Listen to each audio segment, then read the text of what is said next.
ఒక చిన్న ఇన్సిడెంట్, మంచి ఇన్సిడెంట్ షేర్ చేసుకోవాలి అనుకుంటున్నాను. సోనాలి బింద్రేని ఏడిపించే సాంగ్లో మన ఇద్దరు మామూలుగా తను ఏడిపించదా.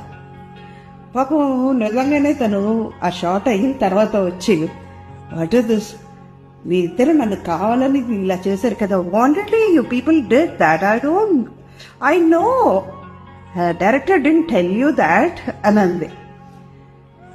అంటే లాస్ట్లో ఆ పువ్వులు అందించి తన మీద కొట్టు వదలడం, అలాగా సాంగ్ మూమెంట్. మంచి సాంగ్స్ అన్నీ. ఆ తర్వాత ఆ సాంగ్లో లాస్ట్లో ఆ ఫ్లవర్ ప్లేట్ ఇచ్చేసి తన మీద కొట్టండి అని అదొకటి. తర్వాత సోనాలి బింద్రే గేదెని అది చెప్పుకుంటేనే ఆ రీకలెక్ట్ అవుతున్నప్పుడు ఎంత